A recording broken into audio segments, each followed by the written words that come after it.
and this one absolutely made my bottom 5. This is one of the worst movies I've seen this year. This is Unfrosted. This movie made me question the existence of comedy as a concept.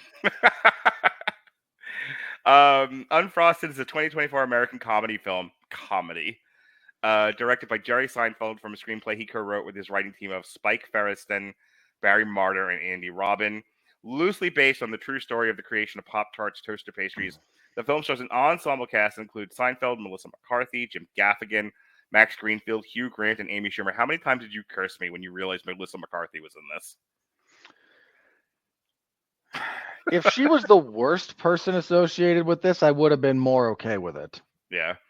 Seinfeld's feature directorial debut, and what a debut it was. He and Ferrison also served as producers of the film alongside Bo Bauman through their production company, Columbus 81 Productions. It was released in the U.S. on Netflix May 3rd and received mixed reviews from critics. This piece of shit was nominated for a Primetime Emmy Award for Outstanding Television Movie. You do like one curse on every show. I expected you to be like, get the fuck out of here. No, I believe it because those things mean nothing. Fair. It had a budget of $70 million. Like I said, it went straight to Netflix. A pile of money that could have been put to better purpose, and you just torched it. I was seeing if I could find the actual like Netflix score here. Oh yeah, the Rotten Tomato score was 42. So it's a generous score. So last year, one of the movies that we did do on Damn You Hollywood was the one about the Flaming Hot. Yeah, we did that, and we did Tetris as well. And the thing about that too. The thing about Tetris was that wasn't just like the biopic of some kind of product in American capitalism. There was like an espionage story involved there. Sort of. Flaming Hot was sort of an immigrant's tale. It wasn't just the creation of the Flaming Hot Cheeto.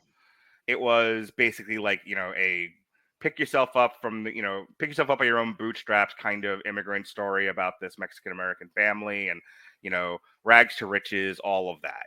So which is what frustrates me about Unfrosted, because it's as if Jerry Seinfeld looked at Tetris and Flaming Hot and Blackberry and all these other movies that have come out over the past little bit that dramatize the story of some product that we're either largely or vaguely familiar with, and was like, I don't like it. I don't like these movies. So I'm going to make my own movie making fun of it and everyone who likes these movies and liked watching them. Like, part of what makes Unfrosted for me such a bad movie is how cynical and almost like hateful it was made. That's about the only thing I do appreciate about it. It was kind of like what we said about Todd Phillips and Joker. Not that I want to go down that rabbit hole. It's you did a 70 million. Hang on. You did a $70 million. You can still hear me, right? I can. Okay. You did a $70 million tantrum at people who like something, and there was an easier way to handle this. Ignore it. And with that said, go ahead and. So, I'm going to defend this in concept just a little bit, because I did not enjoy this movie, but I have, much like apparently Jerry Seinfeld, I have become so disenchanted, bored, and occasionally disgusted by this subgenre of film that I can appreciate wanting to keelhaul it. So I'm okay with that in concept. I'm not okay with the execution. This is not a funny movie.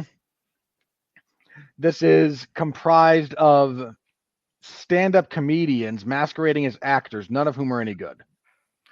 Well, one exception, but one of my big problems with this movie is they don't play it straight. They play it as if this is an alternate universe where breakfast and breakfast food is the most important thing ever. It's treated like it's oil. So it's not played straight. It's played goofy. It's played like this is almost a Willy Wonka-esque kind of A little bit. It's the whimsical kind of movie. How it managed, I will credit it for doing one thing really, really well. It somehow managed to be both whimsical and cynical in equal parts. That's pretty masterful. If half of that talent had been put towards a project that actually was worth something, we would have had something useful here. Yeah. But that's the thing. It's played like it's Willy Wonka and the Chocolate Factory, especially Melissa McCarthy's fucking outfits, which I don't know. I don't understand why that was a choice. Like, why they had to make her a weirdo, but that's the thing. It's like she dresses like a clown and she's got a hairstyle like a clown, but she's basically Melissa McCarthy. So a clown. Well, if you've ever seen any of her movies, and I'm guessing you haven't, I've watched a bunch of them. She's Hey. No. You don't get to gaslight me about which of her movies I've seen for this show. Don't do that to me. I don't know how many. You tend to avoid things you don't really like, and I do, but we've reviewed at least 2 of them. Okay. I'm just curious, and I don't want to do a long thing here, but I am dying to know. Not counting Ghostbusters 2016, everyone needs to stop fucking texting me. What other Melissa McCarthy? Did you see Brides? I'm gonna name 5 Melissa McCarthy movies. Did you see Bridesmaids? I might have at one point. Really? Maybe. I haven't even seen Bridesmaids. Well, here's the thing about Bridesmaids. Did you have a girlfriend that made you go? No. Okay. Well, because that's the only. That's a longer backstory. I don't want to get into it. That's okay? fine. Okay. So hang on. Here's the thing about Bridesmaids. Yeah. It actually got buzz for being a good female-led take on the bachelor party kind of genre of film. Yeah. It's like the movie that made Paul Feig, who we'll talk about next. Yeah. And I remember being loosely interested in how that played. Okay. So I may have had an intellectual curiosity about that one. That's fair. No more questions, Your Honor. Did you see the one with her and Sandra Bullock? The Heat. Yeah. I've seen a few bits of it, and I wish to remove them from my brain via a needle through the eye. Okay, I've seen that one. I think I remember watching that with Melissa and not hating it. It would, under the right circumstances, that would be the kind of comedy that would appeal to you. And I don't mean that as an insult. Right. Yeah, I definitely saw The Heat. Did you see Tammy? Because I'm telling you right now, I haven't. That looks god awful. No, isn't that the one where she's a spy with Jason Statham? No, Tammy... that's her. Oh no, I remember the trailers for that one. That's her like SNL character that made her famous. That got its own movie, and it was no. All right, Spy is the one where. Yeah, that's the other one I'm thinking of. No, I haven't seen that one. Okay. Much as I love Jason Statham, I couldn't do it to myself. Let's see. Let's move The Kitchen, which we reviewed on here. As a matter of fact, we reviewed that on. Jesse and I did a source material. Jesse, Pat, and I actually did a source. Yeah. Did a. Jesus Christ. Comic stripped. Thank you. Comic stripped on that. Okay. No. No. I'm not even going to ask about the rest of these. Okay. We're good here. She had a lot of. Interesting enough, she had a fairly lengthy career even before Bridesmaids, but I feel like Bridesmaids was like the big coming out party for her. Yeah, that's the one where she went from being like background player to someone people were interested in a more leading role. Yeah, and then she had like a slew of like starring stuff some of which I just went over. Anyway, most of which failed miserably.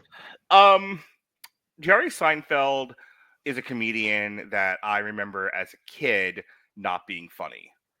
And then I remember his stand-up special, like watching it on HBO because it was big back then. Like his one big HBO special, where he also did like skits and everything. It was different than the average HBO one because everyone was super dirty, and he came out like almost like Jeff Foxworthy clean. Yeah. And I remember I had family over that night, and everyone was like, "What the fuck is this? Someone better throw a pie real soon." It was like dude, everyone just fucking hated his stand-up. And then the next thing I know, the comedian that every single member of my family hated with the awful HBO special got his own sitcom. That was about nothing. And it became the biggest sitcom in television history, basically. Yeah, it's like that and Cheers. It's incredible. And I would say Cheers at this point has lost its cultural relevancy because I mention it to people now and they're like, "Shut up, old man." However, Seinfeld, everyone seems to know. That seems to have hung on to your generation and like Dorian's generation. Well, Seinfeld got a lot of reruns. Mm-hmm. First of all, so it had a decent second life in syndication. Yeah. Second, and you have to understand this, everybody. If you're too young, you won't appreciate this, but Seinfeld was such a big cultural thing. Other contemporary sitcoms referenced how much everyone watched Seinfeld. Yeah. Now, Seinfeld's not the funny one on that show, by the way. What's his name? The racist idiot is. Michael something or other. You and I laugh at very different things, just for the record. Okay. Either way, that was commonly said though that nobody else, like George and Kramer were funny on that show, not Jerry. Jerry was just sort of the glue holding it all together. Anyway, to kind of get to the end of Unfrosted, I would say the best things about it are all the visual stuff. Like the set designs are all pretty good. Some of like the visual stuff going on in the movie seems to work okay, but like the acting, you know how it's not acting. Well, that's the thing is like, you know how like there are certain movies where every single character in the thing knows they're in a movie. Yeah, that's how this comes across. And I fucking hated it for that reason. It was just like that's very, very fair. It's like you're angry at something you don't need to be angry at. Like, I hate to sound like Ronnie here, but let people like stuff. You're like that mad. Here's the thing: if you're that mad that there's all of these product biopics out there, do one and make the best one. Not do one making fun of everybody else's. And by the way, yours sucks too. Okay, no. I'm gonna push back on that just a little bit. Okay. What's the point in trying to make the best one? Well, if you here's the thing. So I don't want to get off. Okay, hang on. No, wait. There's something I want to say here. Have you seen the thing about Wicked? The idiot that someone made like a fan poster that resembles the Broadway poster, and yes, I've seen this stupid controversy because the movie poster that first came out was clearly a riff on the Broadway poster, but because this is modern Hollywood, everyone's face is plastered front and center, and there's nothing approaching subtlety. So fan edits of these came out that more recreated the original poster, and the actress playing Elphaba got real pissy about her face no longer being front and center. Yeah. So the only thing that I'm commenting on is what's been said by some of the YouTube commenters, the critical drinker being the primary one, basically saying you could have just said nothing. That would have been the most appropriate response. It didn't deserve a response, but because your ego's so fragile. But that's my point with Unfrosted. The reaction to the all of these product biopics didn't need a response. But if you're going to respond, make it a good response, not an asinine one. That is my entire argument. You're with okay. Counterpoint. Sure. The goal of a movie like this, and we're assuming a lot of motivation here that is not based on evidence, but I'll run with you here for a minute or two. Okay. The goal of something like this is not just to poke fun. The goal is to blow it up. And if you want the best, I'm fairly certain about this. The best example of blowing up a genre is Austin Powers. Okay. Austin Powers blew up the spy genre. It took everything about not just James Bond, that's the most obvious one, but there were a bunch of spy movies or television shows in that same vein. You know, there was, what was it? The Man from Nowhere, Man Who Knew Too Little. There was Man from U.N.C.L.E. There's a bunch of them, right? Mm-hmm. It got everything about all of those, put it in one place, and nuked it. There's a reason that the Daniel Craig James Bond is more like Jason Bourne. Because you couldn't do what they had been, it had been destroyed, and the earth had been salted. If your goal is to destroy this stupid subgenre of film, and I do think it's a stupid subgenre of film by and large, it's almost as stupid as they were the first black ... which had like 3 good entries into that subgenre. And to be fair, the good ones are very good. But then it turned into the first black cross-country team or the first black swim team. And like, what are we doing here? We're going to run out of these eventually. Like, stop. Yeah. But if you want to blow it up, This is the tone you take. This Okay, is but what you do. I don't think it successfully did that. Well, okay, that's another argument. So But the clip the drinker uses every time he's like the message and he wants to like make fun of like modern, woke people and all of that, and it's the sort of androgynous woman from like one of the anti-women Trump rallies that's screaming at the top of her lungs. It's like she's got the doughy face and the glasses. okay, no. That was from Trump's inauguration. Either way, this is the movie equivalent of that chick. It's just you're just screaming, and now I can't help but mock you. That's really the last thing I have to say about Unfrosted. I fucking hated this. I just checked the runtime because I thought it was 2.5 hours. It's 93 minutes. For a movie that's only 90 minutes, this feels interminable. There's a bizarre subplot about a sentient bit of pasta. Yeah, I think that's when I checked out of the movie. I mean, I was already gone, but yeah, like if I'd still halfway been there, maybe. Look, this is I'm gonna be brutally honest here about this. Mm-hmm. I have really come to hate hey, here's how this product came to be. Okay. Subgenre of film. I really don't like it. You couldn't just say product biopic? Yeah, because it's every bit of it is so ridiculously glossed over. It unfairly conglomerizes different human beings into one central character more often than not, because that's how we have to tell movies. So does every biopic. Hang on. They're not interesting. Okay. Most of them are about products that are already dated and gone, and nobody cares.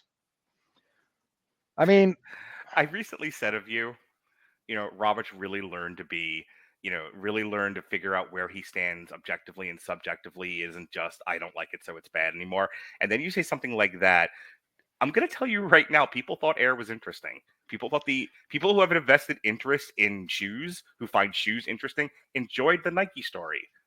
Okay, I'm not. How do I phrase this?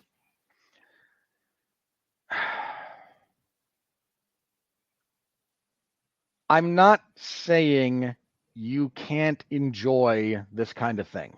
Mm-hmm. I'm saying I'm a little bit tired of the autistic school of film inspiration. Okay.